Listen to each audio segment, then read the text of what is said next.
Start करते हैं। Manual muscle testing.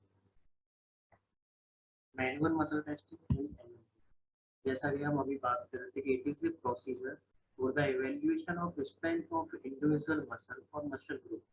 यानी ये एक ऐसा प्रोसीजर है जिसके द्वारा हम किसी एक मसल या मसल ग्रुप का स्ट्रेंथ को चेक कर सकते हैं, उसका असेसमेंट कर सकते हैं, which is based upon the effective performance of the movement in relation to the force of gravity। जो असेसमेंट है हमारा वो पूरा हमारा जो ग्रेविटेशनल फोर्स है उसके अकॉर्डिंग जो हम असेसमेंट कर रहे हैं, जो मोशन जो मूवमेंट पैसेंजर का करा रहे हैं, क्या वो एंटी ग्रेविटी है या वो ग्रेविटी एलिमिनेशन मूवमेंट है। तो अगर एंटी ग्रेविटी मूवमेंट है तो उस पर एक एक्स्ट्रा फोर्स लग रहा है जो ग्रेविटेशनल फोर्स है, जो उसको टुवर्ड्स द सेंटर अट्रैक्ट कर रहा है। या ग्रेविटी एलिमिनेशन फोर्स है तो उसमें उसकी रेंज ऑफ मोशन क्या है, एक्टिव रेंज ऑफ मोशन क्या है, उसके बाद हम उसकी पैसिव रेंज ऑफ मोशन यानी एक तरीके से वॉल्यूमेट्री चेक करते हैं। तो ये सब चीजें मैनुअल मसल टेस्टिंग में, जिससे हमें मसल की स्ट्रेंथ का पता लग जाता है। Manual muscle testing MMT is a highly reliable method for assessing strength. यानी सबसे सटीक मेथड की अगर बारे में बात करें मसल की स्ट्रेंथ को पता लगाने के लिए तो वो एमएमटी है। और MMT is the most vital part of motor assessment performing medical examination।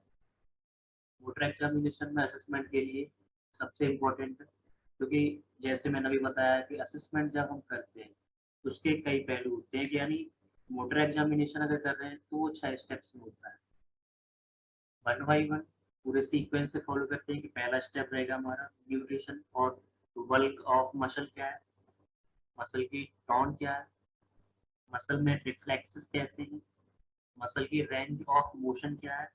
तब आता है हमारा मैनुअल मसल टेस्टिंग करेंगे उसकी स्ट्रेंथ को पहचानने के लिए, फिर उसका हम फंक्शनल असेसमेंट करेंगे। तो ये सब एक प्रोसीजर है। उसके बाद जैसे हम बात करते हैं कि मैं muscle testing is an important evaluate tool to assess impairment and deficit in muscle performance including strength, power और इंड्योरेंस। तो हम तीनों टर्मिनोलॉजी स्ट्रेंथ, पावर और इंड्योरेंस को समझ लेते हैं कि एक्चुअली है क्या। स्ट्रेंथ क्या है?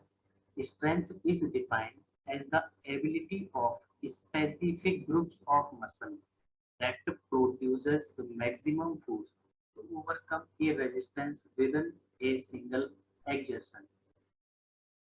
यानी हमारी जो मसल है उसको अगर उसकी अगर स्ट्रेंथ में पहचानना है कि मसल की स्ट्रेंथ क्या है, तो सबसे पहले it is the ability of specific muscle groups that produce maximum force to overcome a resistance. यानी अगर कोई फिजियोथेरेपिस्ट जो असेसमेंट कर रहा है कि इस मसल की स्ट्रेंथ क्या है, तो उस पर जो एक्सटर्नल फोर्स दे रहा है अगर मसल की स्ट्रेंथ ज्यादा होगी तो उसको ओवरकम कर देगा, रिड्यूस कर देगा, डिके कर देगा। और अगर मसल की स्ट्रेंथ कम होगी या मिडिल होगी तो वो कम उस रेजिस्टेंस को कम कर पाएगा। ठीक है, ये स्ट्रेंथ है। पावर क्या है? Power is defined when a group of muscle is able to produce maximum force in a short amount of time possible।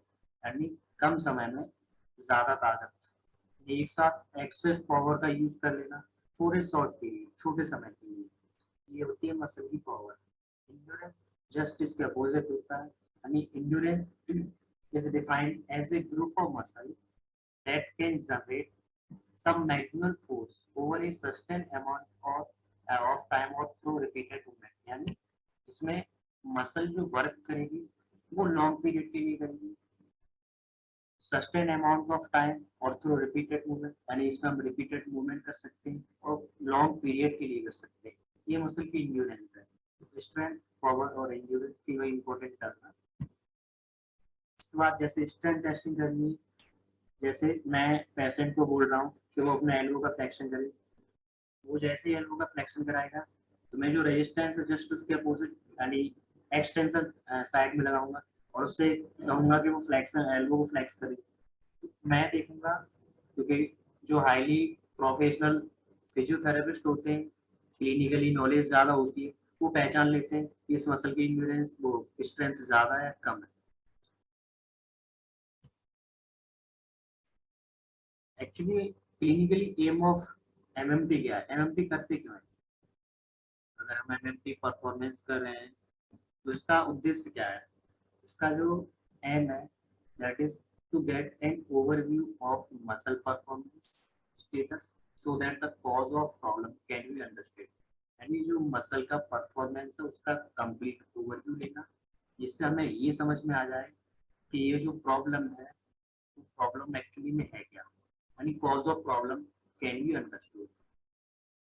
Second, after understanding of problem can set our treatment goal, like जैसे अगर हमने assessment किया, उसकी performance muscle की check कर ली और हमें problem understood आगे समझ में आ गई, तो हम अब आगे का डिसाइड कर सकते हैं कि इसको अगर हमें ट्रीटमेंट देना है तो अपना ट्रीटमेंट गोल हम सेट कर सकते हैं। लाइक इसे स्ट्रेंथ एक्सरसाइज की जरूरत है या फ्लेक्सर मसल्स की एक्सरसाइज की जरूरत है एटसेट्रा। थर्ड की मॉनिटरिंग ऑफ कंडीशन, मतलब कि पेशेंट को हम जो डेली एक्सरसाइज दे रहे हैं, स्ट्रेंथ एक्सरसाइज दे रहे हैं मान लो, तो क्या पेशेंट की कंडीशन में सुधार हो रहा है या उसकी कंडीशन और बिगड़ती जा रही है, इसको जानने के लिए। फोर्थ है correlating it's picture with its level of innervation, यानी जो हमारी बॉडी में मायोटॉन्स होते हैं उनमें क्या चेंजिंग्स आ रही है उसको पहचानने के लिए एमएमटी करते हैं। Why MMT is performance, MMT performance क्यों जरूरी है, इसका जैसे कुछ क्वेश्चन है to get some answer such as, जैसे इससे पार्टिकुलर मसल नॉर्मल, एमएमटी का परफॉर्मेंस इसलिए जरूरी है कि हम इससे पता लगाएंगे कि हम जिस पार्टिकुलर मसल का असेसमेंट कर रहे हैं क्या वो नॉर्मल है। दूसरा, is a weak, is a muscle weak, if yes तो हाउ मच, अगर कोई मसल है जिसका हमने असेसमेंट लिया, मान लो कि उसकी जो स्ट्रेंथनिंग है वो कम है या वो वीक है, अगर वीक है तो कितनी है। Third, it is strong enough, क्या जो मसल है वो इनफ स्ट्रॉन्ग है, अगर है तो अगर कंप्लीटली तो ठीक है, अगर कंप्लीट नहीं है तो हाउ मच कितनी है।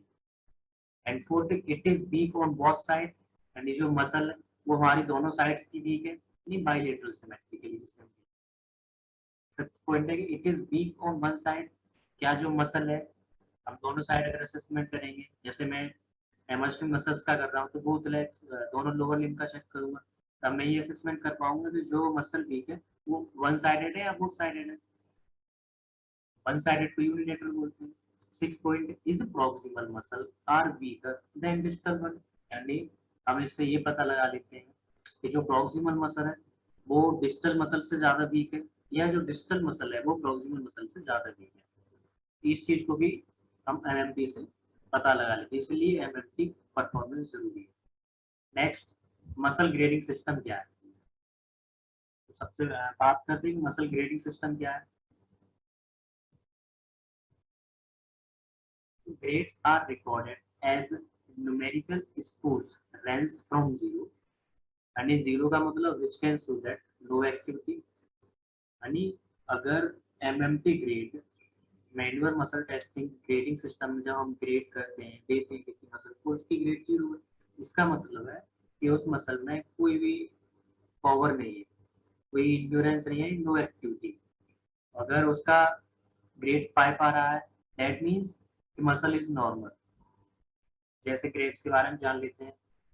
Grade 5, grade 5 it is a normal state, यानी patient can hold a position against maximum resistance and through complete range of motion, यानी फिजियोथेरेपिस्ट है वो असेसमेंट कर रहा है, जैसे मैं पेशेंट से कह रहा हूँ कि वो शोल्डर जॉइंट का फ्लेक्शन कराए या एक्सटेंशन कराए, कोई मूवमेंट कराए, जैसे मैं कहता हूँ उससे कि वो एबडक्शन कराए, शोल्डर जॉइंट का एबडक्शन कराए, तो मैं उससे एबडक्शन कराने कहूँगा और मैं एबडक्शन के मूवमेंट को प्रिवेंट करने के लिए एडक्शन टाइप में, एडक्शन साइड में एक्स्ट्रा फोर्स लगाऊंगा, जो रेजिस्टेंस लगाऊंगा तो उससे मैं पता लगाऊंगा कि इसकी स्ट्रेंथ क्या है। दूसरा, अगर वो अपनी कंप्लीट जो रेंज ऑफ मोशन है वो रेजिस्टेंस पुट करने के बाद भी कंप्लीट कर लेता है तो दैट मीन्स मसल की जो ग्रेड है वो 5 है।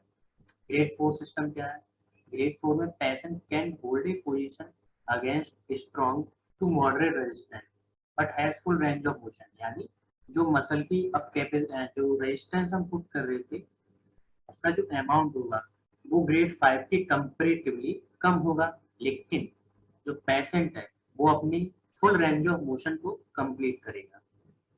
ग्रेड 3 क्या है, यानी patient can tolerate no resistance but perform movement through the full range of motion, यानी अगर हम पेशेंट पर रेजिस्टेंस लगाएंगे तो वो उसको टॉलरेट नहीं कर पाएगा, लेकिन वो अपना जो कंप्लीट रेंज ऑफ मोशन है वो उसको पूरा कर लेगा। टॉलरेबल फोर्स नहीं होगा लेकिन वो अपना रेंज ऑफ मोशन कंप्लीट कर लेगा। ग्रेड सेकंड क्या है, ग्रेड यानी पेशेंट हैज ऑल और partial range of motion in the gravity free position. Gravity free position का मतलब क्या हुआ, यानी ग्रेविटी एलिमिनेशन पोजीशन होगी और उसमें वो अपनी partial range of motion complete कर लेगा।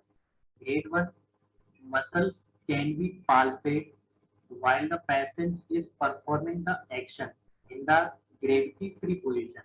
ग्रेविटी एलिमिनेशन पोजीशन में जब पेशेंट कोई भी अगर उसका हमें असेसमेंट करना है ग्रेड 1 में तो उसकी मसल अच्छे से पाल्पेटेबल होगी और वो ग्रेविटी एलिमिनेशन पोजीशन में अगर कोई भी मूवमेंट कर रहा है तो जैसे हम असेसमेंट करेंगे तो उसकी पॉप या टॉन जो होगी, टेंडन जो होगा वो पाल्पेट कर सकेंगे। ग्रेड 0 में कोई भी एक्टिविटी नहीं होगी, किसी भी जैसे क्राइटेरिया को असाइन ए मसल टेस्ट ग्रेड के लिए कुछ क्राइटेरिया होते हैं, जैसे उसका सब्जेक्टिव फैक्टर्स क्या है, ऑब्जेक्टिव फैक्टर्स। सब्जेक्टिव फैक्टर्स में इंक्लूड होता है कि जो examiner impression include the examiner impression of the amount of resistance to give before the actual test and then the amount of resistance the patient actually tolerate during the test। यानी ये एक amount of force है, resistance है जो examiner के द्वारा before and during the test performance दिया जाता है। ये उसमें एग्जामिनर इम्प्रेशन को चेक करता है कि मैंने ज़्यादा रेजिस्टेंस दिया तो उसका फेशियल एक्सप्रेशन क्या है, कम किया थोड़ा रेजिस्टेंस तो क्या है, ये सब्जेक्टिव में आता है। ऑब्जेक्टिव फैक्टर है कि patient can perform full range of motion. दूसरा, patient can hold their affected part if it placed there. Third, patient can perform movement against gravity. ये ऑब्जेक्टिव मेथड में आते हैं हमारे, जैसे जस्ट फॉर एग्जांपल के एलिमिनेटेड ग्रेविटी मोशन क्या होते हैं या अगेंस्ट ग्रेविटी मोशन क्या होते हैं। जैसे आप ये देख सकते हैं सुपाइन पोजीशन में एक पैसेंजर लेटा हुआ है, वो अपने पूरे लेग को राइट साइड लेग को ऊपर की ओर लेके जा रहा है तो उसके नीचे फोर्स काम कर रहा है जो उसे सेंटर की ओर रोटेट कर रहा है, दैट इज ग्रेविटेशनल फोर्स। अगर वो बेड पर लेटा हुआ है सुपाइन पोजीशन में और हॉरिजॉन्टल प्लेन में मूवमेंट कराता है तो वो ग्रेविटी एलिमिनेशन फोर्स है। अब ग्रेडिंग सिस्टम की बात करते हैं कि अगर ग्रेड 5 है तो नॉर्मल, यानी the examiner should test normal muscle at every opportunity, especially when testing the contralateral limb in a patient with a unilateral problem। यानी सबसे पहले एमएमटी के असेसमेंट के लिए जो फिजियोथेरेपिस्ट है वो वेल ट्रेंड होना चाहिए, उसे अच्छे से नॉलेज होनी चाहिए, उसे फोर्स के बारे में पता होना चाहिए, रेजिस्टेंस के बारे में पता होना चाहिए, तभी वो ग्रेड जस्टिफाई कर सकता है। इसका मतलब ये है कि अगर कोई भी पेशेंट है उससे हमें उसकी यूनिलेटरल प्रॉब्लम है, किसी एक लिम्ब अफेक्टेड है उसको चेक करना है, तो उसको चेक करने के लिए हमें दोनों ही लिम्ब का असेसमेंट करना होगा, तब हम ये डिसाइड कर पाएंगे कि अगर इसमें डिफॉर्मिटी है तो वो कितनी है। यूनिलेटरल जो प्रॉब्लम है उसको हम तभी जस्टिफाई कर पाएंगे कि कितनी। In almost every instance, when the examiner cannot break the patient's hold position, a grade of 5 normally is assigned। यानी जैसे मैंने अभी कहा मैं एडक्शन करा रहा हूँ या एबडक्शन करा रहा हूँ, एबडक्शन मूवमेंट मैंने कराया शोल्डर का, तो जब एबडक्शन मूवमेंट करा रहा हूँ तो एक्सटर्नल रेजिस्टेंस फिजियोथेरेपिस्ट के द्वारा पुट किया जा रहा है, लेकिन फिर भी वो अपनी कंप्लीट रेंज ऑफ मोशन पूरी कर पा रहा है अगेंस्ट द रेजिस्टेंस। तो against gravity against the resistance, अगर वो अपना कंप्लीट रेंज ऑफ मोशन पूरा कर पा रहा है विद फुल स्ट्रेंथ, अपनी पूरी मसल की स्ट्रेंथ के साथ, तो उस ग्रेड को हम नॉर्मल या 5 ग्रेड की, this value must be accompanied by the ability to complete a full range of motion or maintain end point range against maximum resistance, यानी कहीं भी ब्रेक नहीं होना चाहिए, कंप्लीट रेंज ऑफ मोशन पूरी कर ली अगेंस्ट द रेजिस्टेंस, तो उसे हम ग्रेड 5 देंगे। नेक्स्ट है ग्रेड 4, यानी इसे हम गुड कहते हैं, use to design a muscle group that is able to complete a full range of motion against gravity and can tolerate strong resistance without breaking the test position। इसमें क्या है, इसमें भी सेम वही कि हम मैक्सिमम फोर्स लगाएंगे, patient maximum force लगाएगा। शोल्डर का अगर मैं एब्डक्शन करा रहा हूँ तो मैंने रेजिस्टेंस पुट किया, लेकिन मैं देखूंगा कि जो मसल है उसमें कहीं गिप्स और यील्ड वाली कंडीशन तो नहीं है। जब मैं complete resistance maximum resistance put कर रहा हूँ और वो अपनी कंप्लीट रेंज ऑफ मोशन पूरी कर रही है, तो जो एब्डक्शन के फाइनली जाएंगे, एब्डक्शन की फाइनली में क्या वो ग्रेड 4 अपनी मसल पूरी, एब्डक्शन की फाइनली में क्या वो ग्रेड 4 अपनी मसल पूरी कर पा रहा है?